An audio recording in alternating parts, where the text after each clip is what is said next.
Hello friends, welcome to Stockup. Friends, चलिए देखते हैं हम कल मार्केट कहाँ मोमेंटम कर सकता है और कुछ स्टॉक्स भी मैं आपको बताऊंगा जिसको आप इंट्राडे में ट्रेड कर सकते हैं।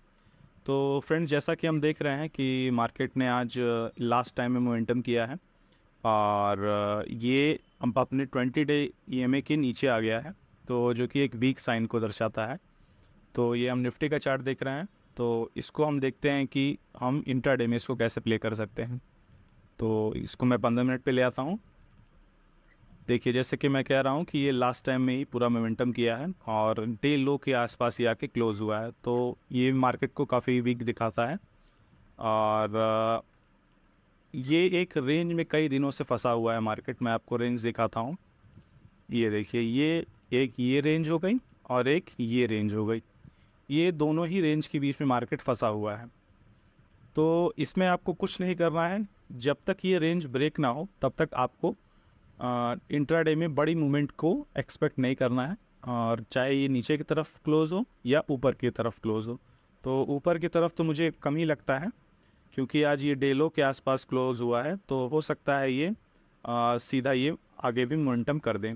तो जैसा कि आप यहाँ पे देखेंगे तो यहाँ पे एक ट्रेंड लाइन भी जा रही है और आज इसी ट्रेंड लाइन के पास आके इसने सपोर्ट लिया है। तो कल अगर ये ट्रेंड लाइन के नीचे ओपन होता है और अगर यहाँ पे कहीं आसपास, इसके कहीं आसपास ओपन होता है 300 के आसपास, 19,300 के आसपास अगर कहीं ओपन होता है, तो आप इसको कॉन्टिन्यूस सेलिंग के लिए यूज़ कर सकते हैं।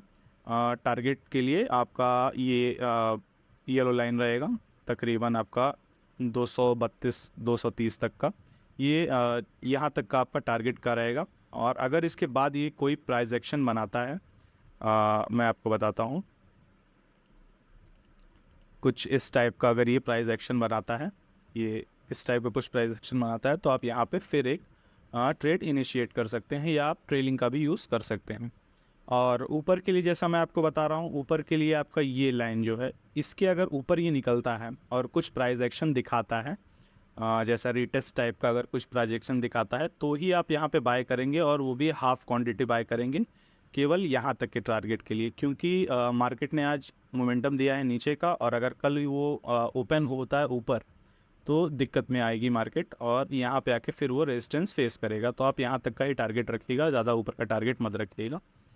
और अगर ये डायरेक्ट गैप डाउन यहाँ पे ओपन हो जाता है, सॉरी, अगर ये डायरेक्ट गैप डाउन होता है ओपन यहाँ पे, तो इस अगर लेवल पे ओपन होता है, तो आप इसको प्राइस एक्शन बनाने देंगे एक बार। अगर यहाँ पे ये ओपन हुआ और फिर ये अगर ऊपर जाके और कुछ एम टाइप का या एन टाइप का ये अगर बनाता है, तो आप यहाँ पे सेलिंग के लिए यूज़ करेंगे। और उसके बाद हमारा टारगेट इसमें बहुत लंबा होगा, क्योंकि आप देख सकते हैं जैसा कि निफ्टी में कोई भी ज़्यादा सपोर्ट नहीं है नीचे। और उसके बाद डायरेक्ट ये यहाँ का लेवल खुल जाता है 800-900 का लेवल, 18,800-900 का लेवल। और बीच बीच में आपको राउंड लेवल 19,000 पे आपको एक सपोर्ट मिलेगा, तो 19,000 पे मैं मार्क कर देता हूँ।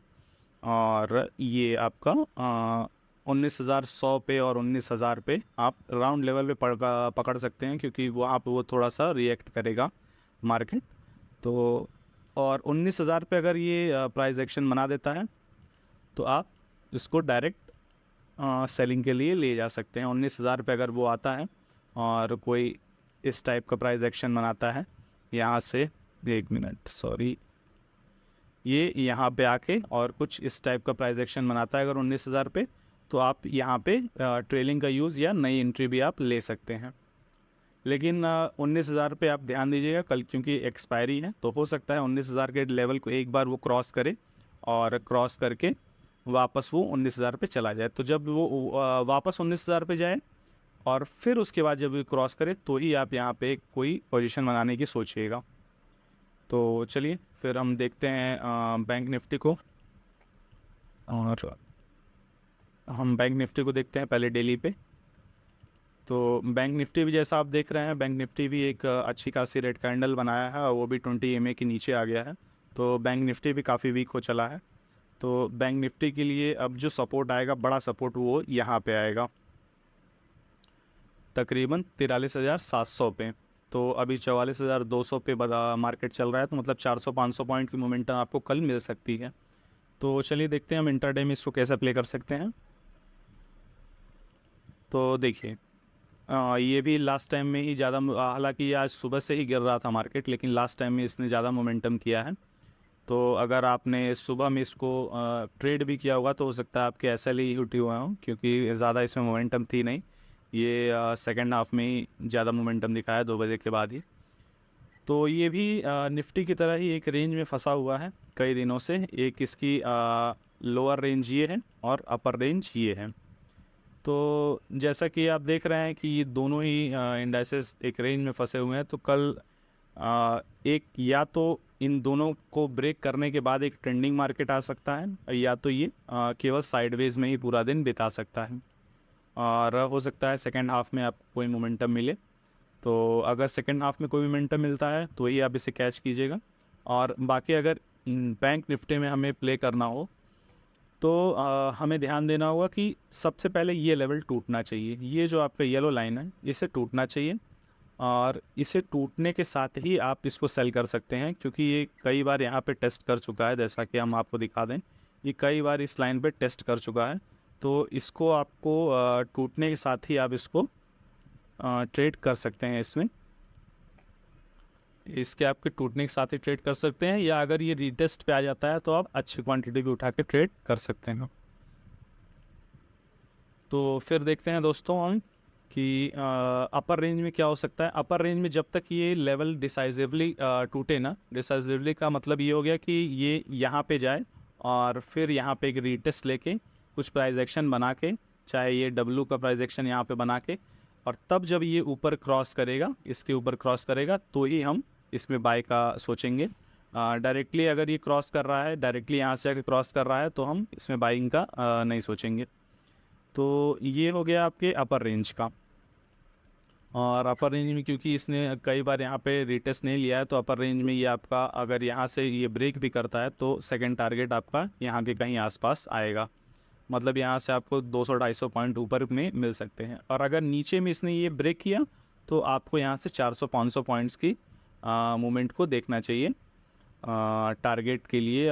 400-500 पॉइंट की मूवमेंट नहीं, क्योंकि ये 44,000 तोड़ेगा तो 300-400 पॉइंट आपको यहाँ पे मिल सकते हैं। और अगर ये लेवल टूट गया, मार्केट ने अगर इस लेवल को अगर तोड़ दिया, तो फिर टारगेट आपको बहुत अच्छे मिलेंगे। फिर आपके टारगेट नीचे की तरफ आएंगे सीधा 43,500 के करीब। तो फिलहाल हम इतना बड़ा मूवमेंट नहीं सोचते हैं, हम 400-500 पॉइंट की मूवमेंट को ही सोचते हैं। और आप इस तरह से ट्रेड ले सकते हैं। इसमें अगर गैप डाउन खुल गया तो मैं आपको गैप डाउन का बता दूं कि अगर इसने गैप डाउन यहाँ पे कहीं खोल दिया तो भी आप डायरेक्टली इसको थोड़ा सा ऐसा प्राइस एक्शन बनने पे ऊपर जाके फिर थोड़ा सा तोड़ने पे आप एक ट्रेड ले सकते हैं इसमें सेलिंग का, और यहाँ तक के टारगेट के लिए, और यहाँ से आप ट्रेल भी कर सकते हैं। और अगर ये गैप अप यहाँ पे कहीं खुल गया इस लाइन पे, तो आपको कुछ भी नहीं करना है, क्योंकि फिर हमारे पास कुछ भी बचेगा नहीं। ये पूरा दिन इसी रेंज में बीता रह जाएगा, ये और ये रेंज बन जाएगी, तो ये पूरा दिन इसी रेंज में चला जाएगा। तो इसमें आपको ज़्यादा कुछ बचेगा नहीं। फिर उसके बाद हम देखते हैं स्टॉक्स में कि हम स्टॉक्स में क्या कर सकते हैं। तो सबसे पहला स्टॉक है जुबिलेंट फूड। तो जुबिलेंट फूड में आप जैसे देख रहे हैं कि ये एक अच्छा प्राइस एक्शन बनाया है, और कई दिनों का इसने रेंज भी तोड़ा है। कई दिनों से ये गिर रहा था, फिर इसने एक डब्ल्यू पैटर्न बनाया है और आज इसको इसने तोड़ दिया है। तो अगर ये आपका 509 के ऊपर अगर निकलता है तो आप इसको ट्रेड ले सकते हैं। इसको आप देख सकते हैं, और ये 520-22 तक में, 520-22 तक में आपको टारगेट इसके आप रख सकते हैं। और ज़्यादा आप एसएल मत रखिएगा इसमें, 5-6 रुपये का ही एसएल रखिएगा और 1:2 के लिए टारगेट कीजिएगा। और फिर सेकंड स्टॉक है मोतीलाल ओसवाल। तो मोतीलाल ओसवाल में देखिए ये बहुत दिनों से गिर रहा था ये भी, और प्राइस एक्शन के साथ गिर रहा था।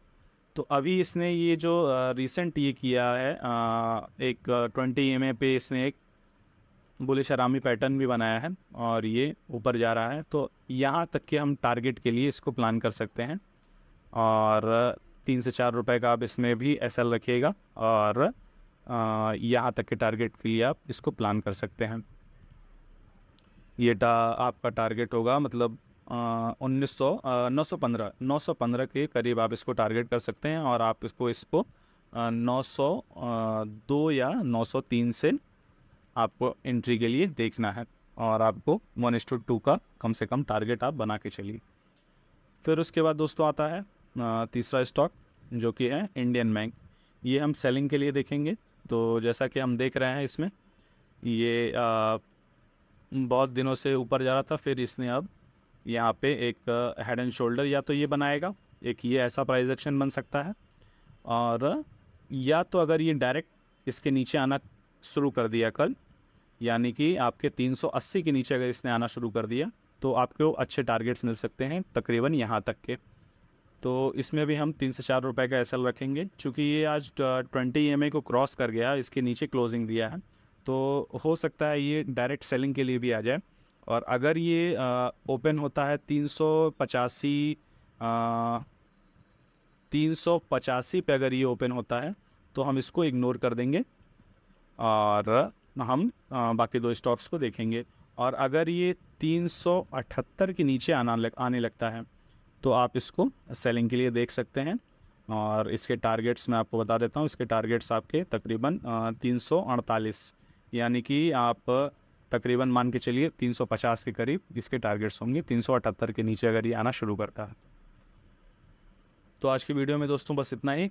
और अगर आपको ये वीडियो अच्छी लगे तो जाते जाते इस चैनल को सब्सक्राइब कर दीजिएगा और इस वीडियो को लाइक कर दीजिएगा। थैंक यू दोस्तों।